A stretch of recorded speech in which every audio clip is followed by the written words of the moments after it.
Tervitan teid kõiki, matkajad mehed ja naised kaugel Eestimaal, minugi sünnimaal. Minu nimeks on Harri Pärkmaa. Oma noorusaastates olin Eestis parasjagu tuntud mootorsportlaste ringis kui suurürituste organisaator Pirita Kose ringrajal, hipodroomil ja mujal. Nii öelda põrutavaks vahelduseks tegin mina kaasa oma uue Buick 500 seljas Berliini olümpia mootorratturite tähesõidu 1936. Võiduka Eesti meeskonna juhi ametis tuli mul kõigest detailselt aru anda. See minu autentne aruanne ilmus trükis spordiajakirjas Auto sügiskuudel 1936. 62 pikka ja iselaadi seiklusrikast aastat olid minu mälust kustutanud kõik olulise, isegi fakti, et autos mu aruanne trükis ilmus. Üllatus oli rabavalt vägev, kui selle 1. aprillil 1998 avastasin. Õnneks polnud see aprillinali. Selles artiklis kirja pandud tahan jagada asjahuvilistega. Esijoones oma uute sõpradega mootorspordi radadelt.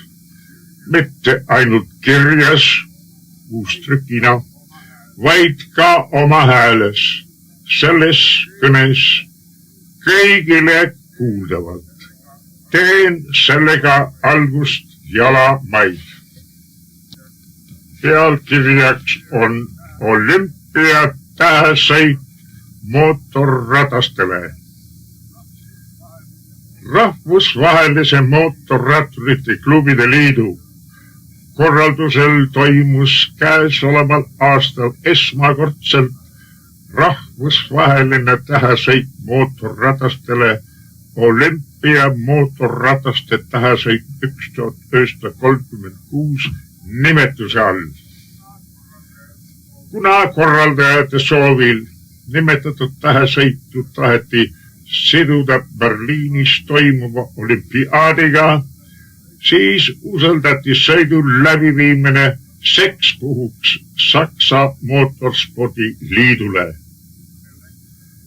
Viimane läkitas kutsed tähesõidust osavõtuks kõigile FICM kuuluvaile rahvuslikele mootorratturite ühinguile. Eestis saabus kutse kohalikule UMN-ile ja selleks oli Eesti mootorspordiklubi, kes võttis kutse kohe tõsisele kaalumisele. Enne kõike selgitati osavõtu tingimused ja võiduväljavaated. FICM poolt oli pandud välja tähesõidu võitjale nõnda nimetatud rahvusvaheline tähesõidu trofee, rändkarikas. Võitjaks võis tulla parimalt auhinnastatud rahvuslik mootorratturite ühing. Auhinnastamine pidi toimuma valemi põhjal, kus oli otsust andvaks Berliini aavusele tähesõidu sihtkoht saabunud teatud rahvuslikust klubist masinate arv, mootorrataste arv sama klubi koduriigis 1. jaanuaril 1936 ja selle riigi pealinna kaugus kilomeetrites Berliinist.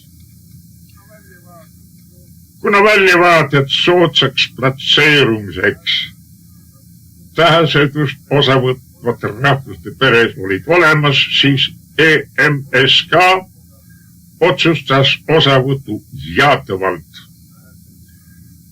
tähesõidust Eesti meeskonda kuuluvate osavõtjaina olid registreeritud Harri Pärkmaa, meeskonnajuht, Oskar Vellemann, William Hennok, Johannes Tomson, Harald Perten, külgvankris kaassõitjana Sumberg, Reinhold Idnurm, Savel Kletski, külgvankris A. Chagall, Robert Malberg, Johannes Mannert, külgvankris E. Kert, Werner Pelts, Jack Sweet, Vollemar Tomasov, külgvankris proua A. Tomasov, Alfred Valter, kõik 13 sõitjat Eesti motorspordiklubist ja proua Agnesa Männi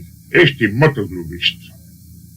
Mitte ametlikult oli lubatud teha kaasasõitu Tallinnast Berliini spordireporteril H. Nõmmikul, Veldemanni kaasasõitjana ja pikamaa jooksjal Martinil Maalbergi kaasasõitjana. Kuna sõit toimus meeskonnasõiduna, kus juhiseks põhimõte üks kõigi eest, kõik ühe eest, millest tingituna iga üksiku sõitja äpardus teel tähendas peatust ja ajakulu kogu meeskonnale. Tuli startimise aeg valida küllalt varajane, jätas küllaldaselt aega varuks. Berliini aavusele tuli jõuda 30. juulil kella 12 ja 18 vahel. Esimesena ja üksikuna asus teele proua A. Männi reedel 24. juulil kell 14.30. Kuna ta ütles mitte suutvat vastu panna muu meeskonna tempole. Tema ühinemine järeltulijatega oli nähtud ette juba Läti piires enne Riiga jõudmist. Start siia jäänud 13. toimus laupäeval 25. juulil kell 6 varahommikul laial tänaval EMSK ruumide ees. Stardi valmis oli 12 masinat. Puudus H. Pärten, kes polnud jõudnud lõpetada oma sõiduki korrastamist ja lubas seepärast hiljem järele sõites meeskonnaga Riias ühineda. Rohkearvuliselt kohale ilmunud omaste, tuttavate ja paljude spordihuviliste õnne ja edu soovidest saadetuna algas ligi 1400 kilomeetrine teekond kell 6.30 kindlaks määratud rivikorras ees soolomasinad alates meeskonna juhi, nende ridade kirjutajaga Siis, Veldemann, Hennok, Tomson ja teised. Lõpuks startisid külgvankriga masinad ja kogu rivi lõppes doktor Kletski, Punase Risti ja Mannerti parandustööpojaga. Päeva kavana tuli õhtuks jätta selle taha 400 kilomeetrit ja jõuda Riiga. Küsimuses oli, millal ja kellel äpardub esimesena. Vastus ei lasknudki end kaua oodata. Äpardus veel enne, kui kadusid Tallinna tornid.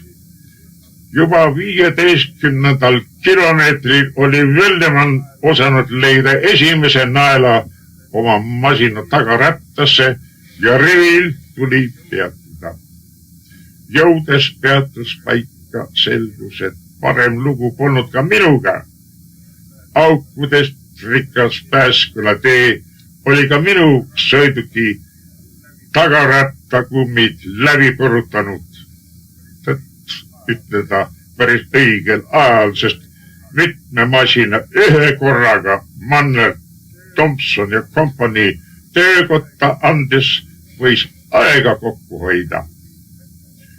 Kuigi Hennock, Thompson ja teised juba ette arvestasid mitmendal kilomeetril pigisse istumise järjekord nendeni jõuab ja mitmendal päeval sel viisil Riiga jõutakse, läks edasi sõit, mis algas kella 8 paiku ladusasti ning 2-tunnise sõidu järgi meeskond maandus õnnelikult Pärnus Endla ees. Siin superlinna uudishimulikel avanes võimalus näha külalistena ise hakanud neegreid. Reissõit tolmusel teel oli teinud oma töö meeskonna nägudel. Lühike peatus eilestamiseks ja edasisõit piiri suunas jätkus ülevas meeleolus.